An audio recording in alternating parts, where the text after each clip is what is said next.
I'm not for one second going to claim that I am in any way an expert on any conditions, be the ones I'm mentioning here or many other ones.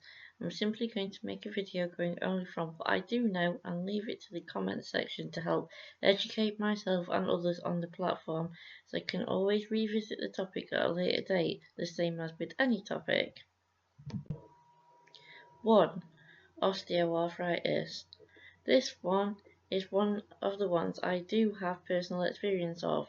Unlike with depression and anxiety, which I will get onto later, this is new to me and something my doctor told me isn't normally something someone of only 40 to 45 years of age would have developed. Unlike rheumatoid arthritis, this is general wear and tear on the bones, cartilage inside your body. They can grind together and wear away. There are exercises that can be done. Personally, as much as I have tried to persevere with getting out and about, I know I still haven't taken that good a care of my own body, and it's led to my left hip having more severe osteoarthritis. And as I struggle to go to medical appointments, I hate medical things with a passion. Do not know if it is now severe in my right knee as well, only that the combination of the two means with my fluctuating weight as well, my knee swells up and makes mobility even harder to achieve. Medications for this include naproxen, which I have to take, and other medication to help avoid acid buildup in my stomach, which will make me feel nauseous. I also have duloxetine, which is also an antidepressant. These are medications I take twice a day. I can also take paracetamol in between, but none of them fully take away the pain. They can just make it a bit more manageable.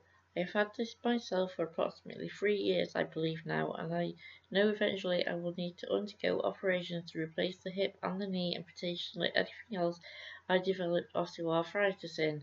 Next, fibromyalgia. This one I do not have myself, so I will try my best to describe what I have been told it is. From what I understand, it can feel as if you have sharp stabbing pains all over the nerves in your body, like something in your brain is telling you that it's hurting more than it is.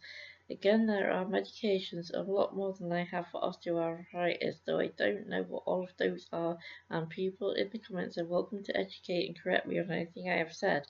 Think to more of a degree than any other of the conditions I am discussing, fibromyalgia does come with its own additional conditions, and also can cause brain fog, which I have illustrated as to overly demonstrate that. I believe at the worst end, both osteoarthritis and fibromyalgia can cause people with it to need to use walking aids such as sticks or crutches, or eventually need to use a mobility scooter and eventually a wheelchair, electric preferably, to keep some sort of independence. I have no idea, as I don't have it, what it is like to live with a condition like fibromyalgia. I know I find my own condition, which actually has areas it focused in hard enough, so I cannot imagine what it's like to feel like every part is in agony all the time. Neither condition would I wish on even my worst enemy. Next, depression and anxiety. Again, two conditions I have personally, though I was diagnosed with one of those in my early 20s after knowing I had it since I was 15 and one a bit later in life. Having these and then developing a condition like either of the ones mentioned above is a double-edged sword. The physical and the mental health issues together can make life feel unbearable to live at all, as not being able to do all the things that once upon a time you took for granted, being able to do, like even walk across the room to make a cuppa and something to eat, can bring you into such a low, not being able to go out as much as you used to be able to, and being so exhausted even for days after, like your body is on fire and drained so much you flip between oversleeping and not being able to sleep all.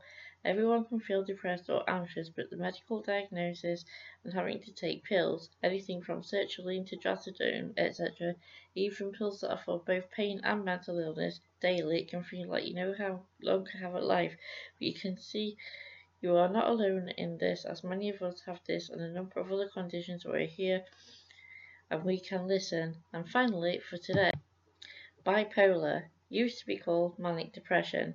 This last one is one I also don't know all that much about, nor do I know that many people, as far as I know, who have what used to be known as manic depression. This one is different to just generalized depression and anxiety disorders, as the reason it was originally known as manic depression is for the incredible highs and really deep lows a person could go into. Obviously the name got changed eventually and there is medication, though I again don't know the names of any of those. I don't know in depth all the symptoms when it comes to anything I've talked about, and there are much more hidden disabilities I'd like to discuss than these to keep raising awareness about them. There are groups within groups that help people with all of these.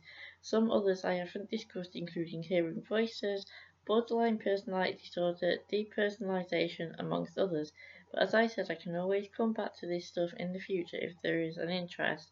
I have a lot already up and a lot I plan to make videos on, so maybe if you can share, subscribe, comment and like, more eyes will get on these videos. Wink wink. Thank you very much for watching Lou's Reviews Plus Community Army channel. See you in the next one. Bye!